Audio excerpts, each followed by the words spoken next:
Good evening students. मैंने आप लोगों को यहाँ तक क्वेश्चन बताई थी, ये वाला नहीं करोगे तो भी चलेगा, एग्जाम्पल सारे बनाना इंपॉर्टेंट है, ठीक है।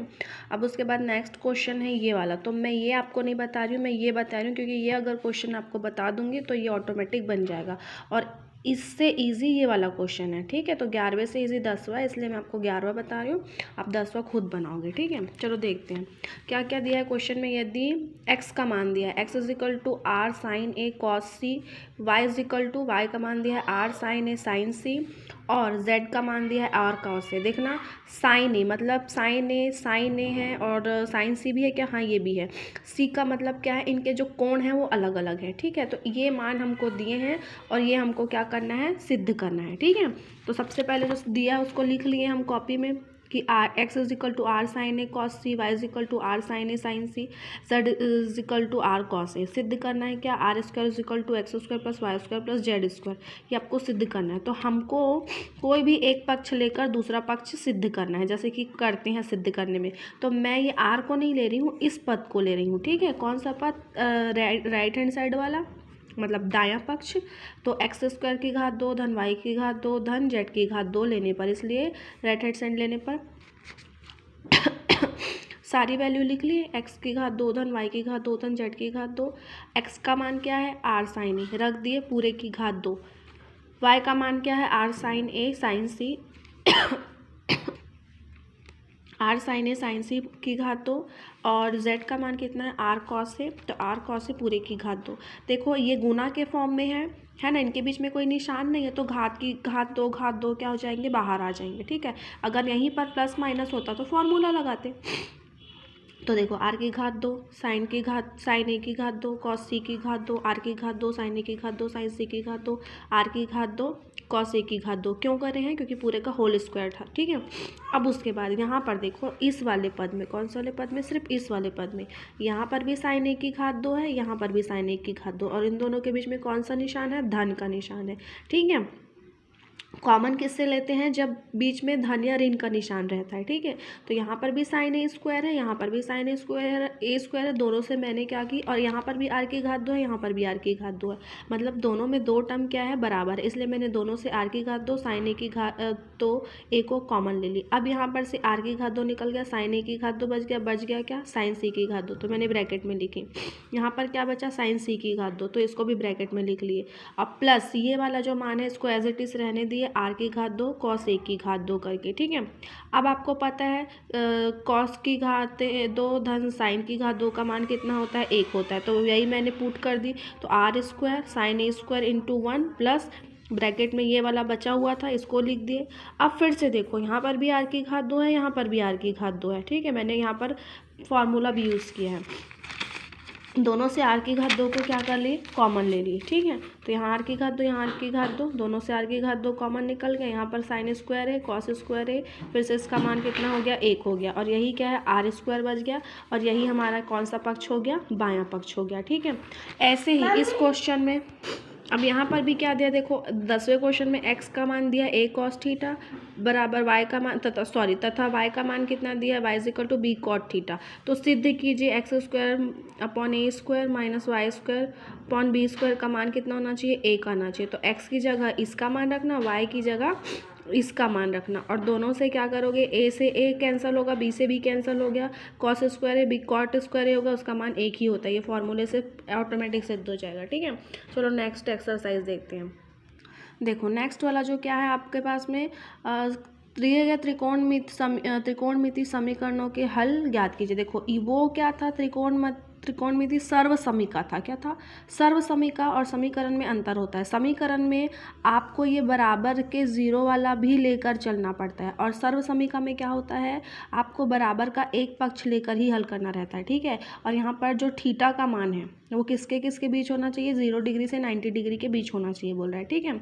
चलो फर्स्ट क्वेश्चन देखते हैं। फर्स्ट क्वेश्चन क्या है, देखो तो ये है क्वेश्चन, 2 कॉस की घात 2 थीटा ऋण वर्गमूल 3 कॉस थीटा बराबर 0। ठीक है, पूरा लेके चलना है, अब बराबर को छोड़ना नहीं है। सिद्ध करने वाला था तो कोई भी एक पक्ष लेकर चलते थे, लेकिन अब समीकरण है, क्या है, समीकरण, तो समीकरण में ये बराबर को भी लेकर चलेंगे। ठीक है, अब यहाँ पर देखो, यहाँ पर भी कॉस थीटा है, यहाँ पर भी कॉस थीटा है, यहाँ पर घात 2 है, मतलब कि ये कितनी बार है, 2 बार है। तो मैंने इस पद से क्या करी, कॉस थीटा को बाहर ले ली, कॉमन निकाल ली। तो यहाँ से कॉस थीटा कॉमन लिए तो 2 यहाँ बचा, और स्क्वायर था, घात 2 था, तो 1 कॉस थीटा बच गया। यहाँ पर से क्या हो गया, एक ये कॉस तो निकल गया बाहर, तो यहाँ पर सिर्फ क्या बचा, वर्गमूल 3 बचा। समझ रहे हैं, यहाँ पर कॉस थीटा क्यों बचा है, क्योंकि यहाँ घात 2 है, और यहाँ पर कॉस थीटा क्यों नहीं बचा, क्योंकि मैंने इसको बाहर कॉमन ले ली हूँ। ठीक है, अब उसके बाद में इसको हल करेंगे समीकरण को, तो एक बार कॉस थीटा का मान किसके बराबर होगा, 0 के बराबर, और एक बार इस ब्रैकेट का मान क्या होगा, 0 के बराबर, जैसे कि तुम लोगों ने द्विघात समीकरण में पढ़ा होगा। ठीक है, तो एक बार कॉस थीटा का मान 0 होगा, तो आपको पता है कि कॉस 90 का मान 0 होता है। ठीक है, अब ये कहाँ से आया, तो बेटा आप लोग के 9th का बुक है ना, उसमें टेबल दिया है, कॉस 0 मतलब इतना, कॉस 0 मतलब कॉस 30, साइन 30, इन सब का मान दिया है, तो उस टेबल से आया। ठीक है, तो कॉस 90 का मान कितना होता है, 0। तो इस 0 की जगह मैं क्या लिखी हूँ, कॉस 90। कॉस से कॉस कैंसिल हो गया, थीटा का मान कितना आ गया, 90 डिग्री, ये एक कॉस का मान आ गया। फिर ब्रैकेट में बचा था ये वाला 2 कॉस थीटा माइनस वर्गमूल 3, उसको 0 के बराबर लिए, तो 2 कॉस थीटा माइनस वर्गमूल 3 बराबर 0। ये ऋण वर्गमूल था, बराबर के इस तरफ गया तो धन में बदल गया। ठीक है, अब उसके बाद इनके बीच में गुना का निशान है, तो ये इसके बटे में चला गया, तो कॉस थीटा बराबर वर्गमूल 3/2। ठीक है, अब वर्गमूल 3/2 कॉस में किसका मान होता है, तो कॉस 30 का मान होता है वर्गमूल 3/2।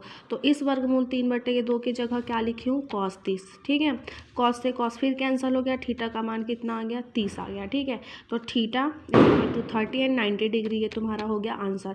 प्रैक्टिस, बहुत ज़्यादा प्रैक्टिस करोगे तभी ये समझ आएगा। ठीक है, और ये जो साइन 90 डिग्री कॉस 30 डिग्री है ना, ये 9 चैप्टर मतलब कि सॉरी, तुम लोग को 9वीं पढ़ते थे ना, तो तुम लोगों को पूरा साइंस 30 कॉस 30 ये सबको पढ़ाई हूँ। ठीक है, तो वहीं से आया ही वाला मान। ठीक है, अब नेक्स्ट क्वेश्चन है ना, वो डिफरेंट बनेगा। ठीक है, तो यहाँ पर देखते हैं, सेकंड क्वेश्चन ही बता रही हूँ मैं, 2 sine square minus cos theta. देखो यहाँ पर दोनों कॉस था तो कॉमन लेके बना लिए थे, लेकिन अब ये साइन है, तो इस साइन को भी हमको क्या करना पड़ेगा, कॉस में बदलना पड़ेगा। ठीक है, तो अब इसको मैं आपको हल करके बताती हूँ। ठीक, तो ये हो गया आपके पास में ये question, 2 sine square theta minus cos theta is equal to 1।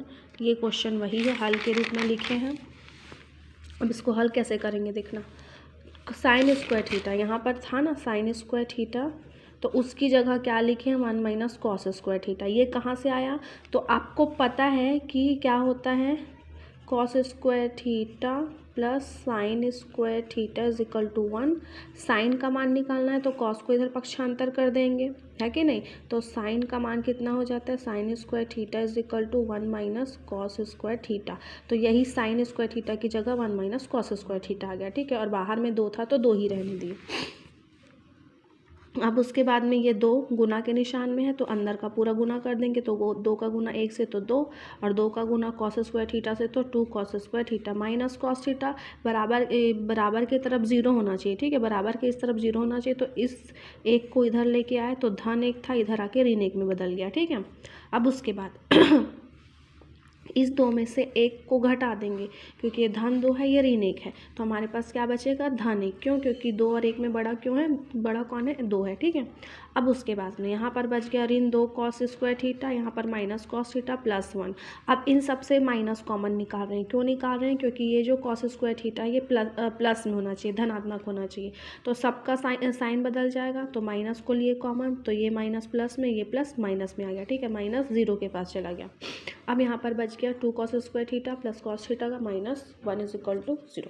अब उसके बाद देखो जैसे कि तुम लोग मध्य पद को तोड़ते थे ना, हम लोग क्वेश्चन सॉल्व करते थे गुणनखंड विधि से, तो वैसे ही इस यहाँ पर वहाँ पर x होता था, अब इसी x की जगह कौन आ गया है, कॉस आ गया है। ठीक है, ऐसा समीकरण होता था ना, ax square x plus B X plus C, ऐसा ही रहता था, तो ये एक्स स्क्वायर की जगह बस क्या आ गया है, तुम्हारा कॉस थीटा आ गया है, कोई चेंज नहीं है। को अब हमको क्या करना है कि कॉस थीटा को ऐसे ब्रेक करना है कि प्लस माइनस करने पर 2 आना चाहिए। क्यों? क्योंकि 2 एक कम 2, पहले पद का और आखिरी पद का जो भी गुणांक रहता है उसका गुना करते हैं, ठीक है। तो यहाँ पर 1 का गुना 2 से करेंगे तो 2, ठीक है। तो जोड़ने घटाने पर कॉस थीटा ही मिलना चाहिए और गुना करने पर क्या मिलना चाहिए? 2 मिलना चाहिए। तो ये मैंने 2 कॉस थीटा में से 1 कॉस थीटा घटा दूंगी तो एक ही कॉस थीटा बचेगा, इसलिए 2 cos theta minus cos theta में ब्रेक करी हूँ, ठीक है। जैसे प्लस माइनस करते थे वैसे ही, बस एक कॉस को देख के घबरा रहे हो, इसको एक्स मान के करोगे तो ईजी बनेगा, ठीक है। अब उसके बाद में ये 2 cos square theta plus 2 cos theta minus cos theta minus 1 is equal to 0। अब फिर से जैसे कॉमन लेते थे वैसे कॉमन लेंगे, तो यहाँ पर कॉस है, यहाँ पर भी कॉस है, यहाँ पर भी 2 है, यहाँ पर भी 2 है, कॉमन ले लिए 2 कॉस थीटा। यहाँ पर क्या बच गया? एक कॉस को कॉमन लिया तो एक कॉस बच गया कॉस थीटा, यहाँ पर सब निकल गया तो क्या बचा? 1 बचा। यहाँ पर कुछ कॉमन नहीं है इसलिए -1 कॉमन ले लिए, क्योंकि ये प्लस में आना चाहिए तो कॉस थीटा प्लस 1। यहाँ पर एक ब्रैकेट में क्या बचेगा? कॉस थीटा प्लस 1 और एक ब्रैकेट में ये बचा हुआ 2 कॉस थीटा माइनस 1 आया, ठीक है। एक बार इस ब्रैकेट को 0 के बराबर लेंगे, एक बार इस ब्रैकेट को 0 के बराबर लेके हल करेंगे, ठीक है। Cos theta is equal to -1 नहीं सॉल्व होगा, क्योंकि कॉस थीटा -1 की वैल्यू 180 डिग्री होती है और हमको थीटा का मान किसके बीच चाहिए? 0 से लेकर 90 के बीच चाहिए, इसलिए ये हल नहीं होगा, ठीक है। सेकंड कोष्टक में बचा ये वाला माइनस वाला, तो इसको हल करेंगे ये वाले को। तो ये हो गया 2 cos theta -1 is equal to 0, 2 cos theta -1 ये फिर से -1 था, इस तरफ गया तो +1 में चेंज हो गया, ये 2 गुना में है बटे में चेंज हो गया।